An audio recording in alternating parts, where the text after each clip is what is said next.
설교하러 갑니다. 사월이 어디 갔어요? 한인교회 예배 드리러 갑니다. 예배 드리러 가요. 네. 잘 다녀왔어요. 네, 같이 가요. 네. 선이라는 작품을 보시면 공치라는 인물이 등장합니다. 이 사람은 아주 가난한 남해안 바닷가 사람입니다. 그리고 그의 직업은 역시 어부였습니다. 어부의 가장 큰 발행은 무엇이겠습니까? 바로 만선입니다. 요즘 가나안은 금어기로 들었습니다. 맞죠? 네. 그럼에도 불구하고 우리 모두의 꿈은 바로 만선일 것입니다.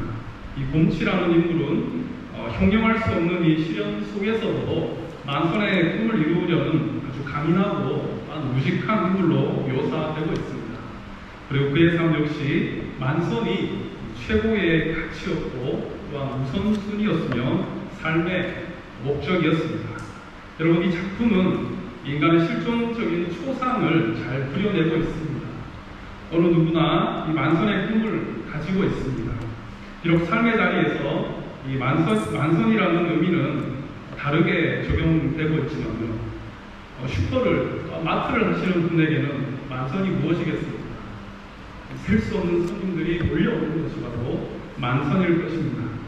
학교를 운영하는 제 입장에서는 여러분, 만선이 무엇이겠습니까?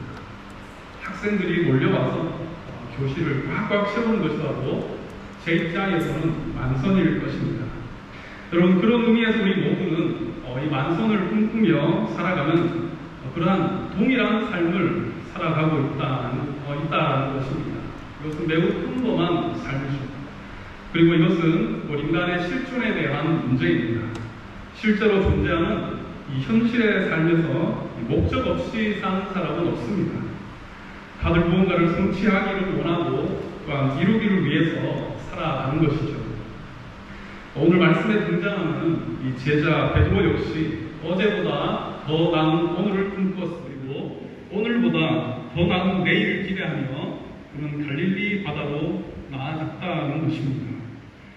여러분, 이 베드로는 곰치와 다를 바가 없는 한 인간이었고 또한 어부였으며 우리 모두와 똑같은 평범한 사람이었습니다. 그런 평범한 베드로의 삶 가운데 예수 그리스도께서 개입하셨습니다. 여러분, 어떠한 역사가 일어났겠습니까? 이 갈릴리 게네사렛 호숫가라고 하는 이 지역은 바로 이 유대사회 이스라엘 공동체 중에서도 비주류에 속하는 사람들로 구성된 어촌 마을이었습니다. 이 예수 그리스도의 사역은 바로 이 평범하지만 주목받지 못했던 이 갈릴리에서 시작되었다라는 것을 우리는 먼저 기억해야 합니다. 그리고 결코 주류와 또한 기득권이 움직이는 이 예루살렘이 아니었다라는 것을 여러분 또한 기억해야 할 것입니다. 이 갈릴리 바다의 곰치였던 이 베드로는 그날도 그렇게 그물을 내리기 위하여 갈릴리 바다로 떠났습니다. 여러분, 여전히 오늘도 내일도 또한 반복되는 그 삶의 자리 가운데 그런 곰치라는 인물이 되어서 만선의 희망을 가지고 그물을 내리고 또 내립니다. 그리고 밤이 새도록 수고합니다. 이것은 생존과 직결되는 문제이죠. 그러나 그는 그물을 던져버리고 싶었음에도 불구하고 결코 그럴 수 없었습니다. 왜냐하면 선택의 여지가 없었기 때문입니다. 여러분, 2절을 보시겠습니다. 호숫가에 배 두 척이 있는 것을 보시니 어부들은 배에서 나와 그물을 싣는지라. 또한 평행 본문인 마태복음과 마가복음에서는 이렇게 기록합니다. 조금 더 자세하게 묘사를 하고 있습니다. 갈릴리 해변에 다니시다가 두 형제 곧 베드로라는 시몬과 그의 형제 안드레가 바다에 그물 던지는 것을 보시니 그들은 어부라 모두가 다 곰치였던 것입니다. 여러분, 그들의 수고하는 모습 그리고 헛수고하는 모습, 밤이 새도록 그물을 내렸던 모습을 누가 보았겠습니까? 바로 주님께서 지켜보셨습니다. 또한 그 그물 내리는 것을 보셨다는 것은 육지에서 얼마 되지 않은 연안에서 계속된 작업을 했다라는 것, 그리스도께서는 베드로와 또한 그의 가족들의 모든 형태들을 세밀하게 지켜보았다라는 것입니다. 여러분, 이렇게 주님은 세밀하게 우리의 인생을 살피시는 분이십니다. 이것을 꼭 기억하시고 우리 가운데에, 우리 모든 삶 가운데 역사하시고 개입하시기를 원하시는구나라는 것을 꼭 기억하시기 바랍니다. 그런데 하나님께서 우리 삶에 역사하시고 또한 개입하시고자 할 때 뭔가 빈틈이 있어야겠죠. 매일의 삶이 우리가 풍성하고 부족함이 없고 또한 만성이라면, 즐겁고 만족한다라고 하면 그 삶에 빈틈이 없어 우리가 십자가를 바라볼 자리가 없을 것입니다. 여유가 없을 것입니다. 그러나 베드로가 그물을 내려놓듯이 이 불가항력적인 일로 인해서 이제 더 이상 희망이 보이지 않을 때, 그때에 바로 하나님께서는 역사하시는 것입니다. 여러분, 5절을 보시면 베드로의 심정을 우리가 이해할 수 있습니다. 선생님, 우리들이 밤이 새도록 수고하였을 때 잡은 것이 없었습니다. 이 고백은 굉장히 절망적인 고백입니다. 그리고 이제는 내가 더 이상 할 수 있는 어떠한 자극도, 여력도, 에너지도 없다라는 고백이죠. 베드로는 밤이 새도록 그물을 내리는 작업을 하였습니다. 그러나 잡은 것이 없다라고 합니다. 밤새도록 시도한 이 작업은 이미 수십 번 그물을 내렸다는 것입니다. 그러나 애석하게도 그에게 채워진 것은 바로 이 만선의 기쁨이 아니라 빈배의 공허함과 또한 허탈감만이 가득하였습니다. 그것은 바로 빈배였습니다. 무수히 내린 그물과 비례해서 에너지와 많은 시간을 소비하며 베드로는 그의 삶에 최선을 다하였습니다. 그러나 그가 던진 것은 절망뿐이었습니다. 여러분, 오늘 우리의 삶도 이와 비슷한 경험들을 할 때가 종종 있습니다. 매사에 일이 잘 풀리고 우리가 그물을 내릴 때마다 참치를 풍성하게 잡고 또한 장사를 할 때마다 우리가 마이너스에 손이 되어서 수익을 올린다면 우리의 삶은 그야말로 만선의 인생이요 또한 부족함이 없는 행복한 삶이라 할 수 있을 것입니다. 그러나 어찌 여러분, 사람 사는 삶이 그렇지 않다라는 것을 우리는 잘 알고 있죠. 실패가 축적되어 또한 절망의 깊은 곳에 빠져 있을 수도 있고, 빈배로 돌아오는 이 베드로처럼 좌절과 또한 공허함과 허탈함이 우리 삶을 가득 채울 때도 분명히 있다라는 것입니다. 우리는 이와 같은 이 혹독한 삶의 겨울을 지나오면서 이것을 뭐라고 부릅니까? 바로 광야라고 합니다. 여러분, 광야에는 사실적으로 확률적으로 이 인간의 삶에 필요한 욕구와 또한 어떤 만족을 채워줄 그러한 행복한 요소들이 굉장히 빈약합니다. 충분하지가 않습니다. 육적인 삶의 만족을 위해서는 이 광야보다 차라리 종살이에 썼던 이 애굽이 더 나아 보입니다. 적어도 그곳에서는 이스라엘 백성들은 배만큼은 굶지는 않았거든요. 이 구약의 이스라엘 백성들을 살펴보면 이 특별한 하나님의 택하심을 입은 백성이라는 것이, 그들의 정체성이라는 것이 명확하게 기록되어 있습니다. 신명기 14장 2절 말씀에 너는 내 하나님 여호와의 성민이라, 여호와께서 지상 만민 중에서 너를 택하여 자기 기업의 백성으로 삼으셨느니라. 비록 이 애굽의 종살이를 하였지만 먹고 사는 문제만큼은 신경 쓰지 않아도 되었었습니다. 이러한 이스라엘 백성들을 하나님께서 강권적으로 굳이 선택하셔가지고 광야로 끌고 나오신 이 하나님을 여러분, 백성들은 광야에서 불평과 불만할 수밖에 없었죠. 왜 한국이 아니라 가나안입니까? 왜 애굽이 아니라 이 땅 광야 가운데 우리를 이토록 고생토록 부르셨는가? 끊임없이 우리는 이 질문들을 하나님께 하고 때로는 불평짓기도 하고 때로는 불만을 가질 수도 있습니다. 이것은 당연한 우리의 모습입니다. 더욱이 광야까지 와서 안 그래도 먹거리가 부족한 이 한국에 여러분, 모세오경을 보시면 음식까지 정결하는 것과 또한 부정한 것 이렇게 나눠서 식용 가능한 동물 수가 급격하게 줄어드는 것을 우리는 알 수가 있습니다. 광야에서 먹거리가 얼마나 부족하겠습니까? 그런데 그 중에서도 먹을 수 있는 것과 먹지 못하는 것을 더 갈라버리셨습니다. 여러분 신명기 14장 3절 이하의 말씀을 보시면 정한 짐승과 부정한 짐승에 대한 말씀이 나옵니다. 너는 가증 않은 것은 무엇이든지 먹지 말라. 너희가 먹을 만한 짐승은 이러하니 곧 소와 양과 염소라 라고 하면서 그 한 단락 전체가 먹을 수 있는 것과 먹지 못하는 음식에 대해서 하나님께서는 기록하셨습니다. 여러분 왜 이 광야와 같은 이 세상에서 우리를 거룩한 백성으로 부르셨을까요? 그리고 우리는 이 부름받은 우리 기독교인들의 삶이 부르셨으면 책임을 지고 그 모든 삶 가운데 정말 날마다 만선의 은혜가 가득하면 얼마나 좋겠습니까만 매일매일 특별한 만선이 아니라 그저 그런 삶과 별다를 바 없는 그러한 빈배의 삶이 우리 앞에 주어지고 있다는 것입니다. 여러분 예수를 믿고 제자가 되었다라면 뭔가 특별한 은혜가 있어야 되는 건 아니겠습니까? 우리가 예수 믿고 또한 우리가 그 은혜를 입었다 함은 뭔가 삶에서 마르지 않는 샘물과 같은 축복이 넘쳐야만 하는 것이죠. 그죠? 그게 바로 그리스도인의 상식이라고 생각할 것입니다. 시냇가에 심은 나무가 철을 따라 열매를 맺는 것처럼 형통한 삶만이 있어야만 상식적이라 할 수 있습니다.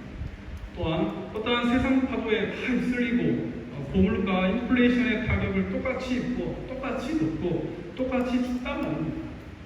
도대체 왜 이 기독교인들의 삶은 마치 특혜 없는 삶처럼 여러분 똑같아 보이는 것일까요?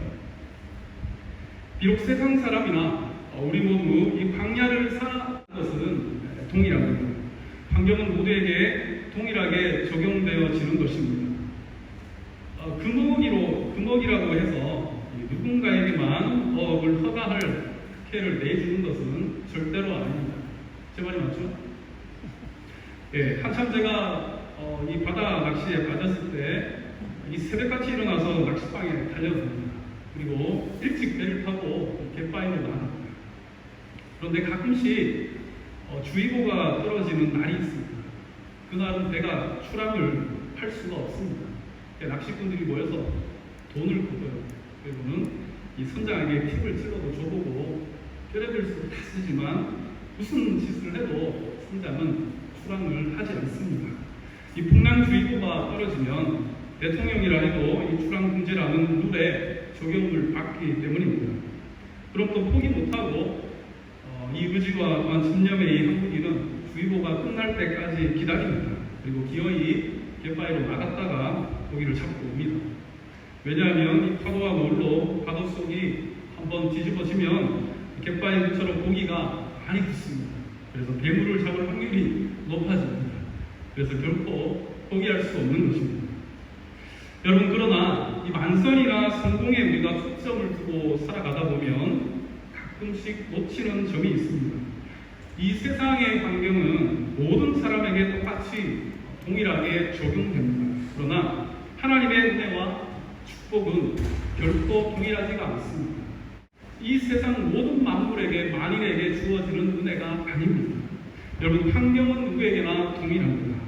2020년 2월에 시작된 이 코로나 팬데믹 가운데 예외 없이 전 세계의 충격과 또한 고통과 공포를 안겨주었습니다. 이제 막 팬데믹이 끝나나 싶었더니 전쟁 리스크가 시작되었습니다. 쓰나미처럼 몰려왔습니다. 시리아와 또한 이란을 넘어서 미국과 러시아, 또한 우크라이나와 중국과 그리고 북한에 이르기까지 여러분 종교와 또한 이 이념의 갈등은 더욱더 증폭되고 있습니다. 이것은 세계 경제에 막대한 피해를 입히고 있는 것입니다. 최근에 베트남 사태가 이를 증명하고 있죠. 여러분 주위를 한번 살펴보시기 바랍니다. 정말로 이 환경적으로 우리는 만선을 기대하기 어려운 시대를 지나가고 있습니다. 우리는 광야의 삶을 명백하게 살고 있는 것입니다. 정확하게 이 광야의 중심을 지나면서 믿음의 사람들, 그리스도인들, 그리고 증인들, 예수 그리스도의 제자들이라고 하는 우리 모든 기독교인들에게 여러분 과연 어떤 특별한 은혜가 있는 것입니다. 주님의 역사는 빈배일 때 일어납니다. 곧 위기는 기회라는 것입니다. 하나님의 도움과 또한 채우심은 내 삶의 배가 절망으로 가득 찼을 때 주님께서 그때 역사하십니다. 우리 육신의 빈배에 주님의 풍성한 은혜로 체험을 받아 우리의 영혼이 만선이 되었을 때 여러분 우리는 영혼과 육신이 모두 만족하는 진정한 풍요로운 만선이 될 수 있다라는 것을 믿으시기 바랍니다. 오늘 우리 영혼과 육신의 모든 삶을 이 만선으로 채워주시는 그 주님이 베드로에게 이렇게 말씀하십니다. 4절입니다. 말씀을 마치시고 시몬에게 이르시되 깊은 데로 가서 그물을 내려 고기를 잡으라. 이미 밤새도록 작업하니 베드로는 빈손으로 돌아왔죠. 그리고 더 이상 잃을 것도 없는 그러한 상황이 되었습니다. 여러분 빈손은 곧 그의 목마른 영혼을 의미하며 낮아짐 또한 버려짐 모든 것을 내려놓음을 의미하는 것입니다. 베드로는 바다로 다시 못 나갈 이유가 전혀 없었습니다. 이미 자신의 기술과 또한 경험과 능력치 그 모든 것들을 사용해 본 결과 그는 스스로의 한계를 깨달았기 때문입니다. 그때 주님께서 말씀하셨습니다. 깊은 데로 가서 그물을 내려라. 여러분 이 갈릴레오 출신인 그는 그 바다에 굉장히 익숙한 사람입니다. 어디에 고기가 많고 또한 포인트가 어디인지 그리고 언제 몇 시에 어떤 물때에 나가면 확률이 좋은지 구석구석 그는 모르는 게 없는 갈릴리의 전문가 봄치 베드로였습니다. 만선으로 돌아왔다라면 그리스도의 그 말씀은 아마 귀에 먹히지도 들리지도 않았을 것입니다. 그러나 완전히 비어있는 그 상태, 완전한 빈손으로 돌아온 이 베드로에게 되려 만선의 기회로 다가왔던 것은 여러분 베드로는 5절에 선생님 우리들이 밤이 새도록 수고하였지만 잡은 것이 없습니다. 그러나 말씀에 의지하여 내가 그물을 내리겠습니다. 그렇게 하니 고기를 잡은 것이 심이 많아 그물이 찢어지는지라. 할렐루야. 여러분 이것이 바로 만선의 기적입니다. 그리고 이 만선의 기적이 베드로의 삶 가운데 언제 일어났습니까? 바로 그가 빈손으로 철저한 빈배로 하나님 앞에 나왔을 때 이러한 주님의 기적이 그 삶 가운데 기적처럼 역사하였다라는 것입니다. 여러분 그물이 찢어질 듯한 이 경험은 베드로에게 이전의 만선의 기쁨과 결코 비교할 수 없을 정도로 전무후무한 경험이었고 기록이었습니다. 왜냐하면 무엇보다 우리의 영혼이 만선이 되었기 때문입니다. 우리 영혼의 갈급함을 풍성하게 채우시는 이 주님의 은혜가 우리 모두에게 있기를 간절히 소망합니다.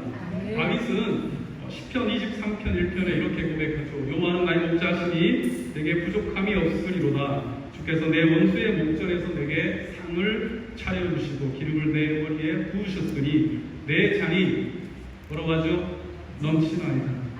다윗은 이 영혼의 만선을 이렇게 고백하였습니다. 욥은 어떻습니까?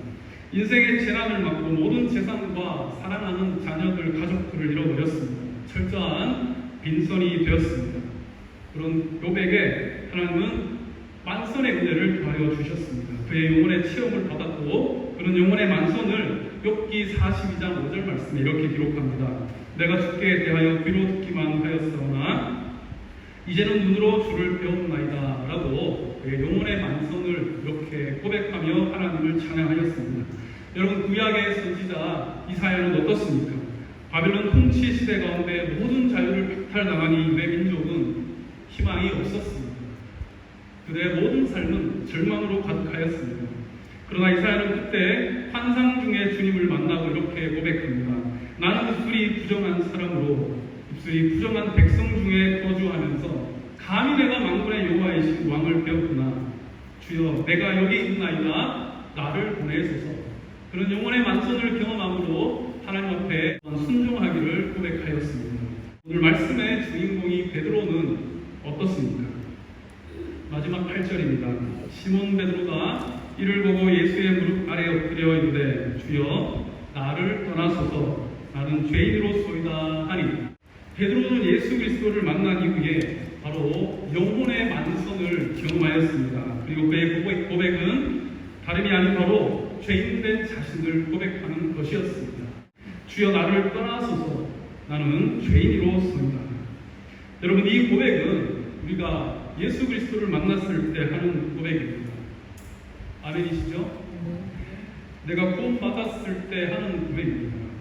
예수 그리스도를 여러분 만났으니까, 주님을 만났다는 것은 우리가 내 영혼이 하나님의 어떤 거룩한 임재의 만선으로 죄인된 죄악된 내 자신의 허물들을 발견하는 것, 그리고 주님 앞에 내가 죄인임을 고백하는 것이 바로 우리는 주님을 만났다라고 하는 것입니다. 그리고 바로 이것이 바로 우리 영혼의 만선의 때인 것입니다. 여러분, 만선은 주님을 만나는 것입니다.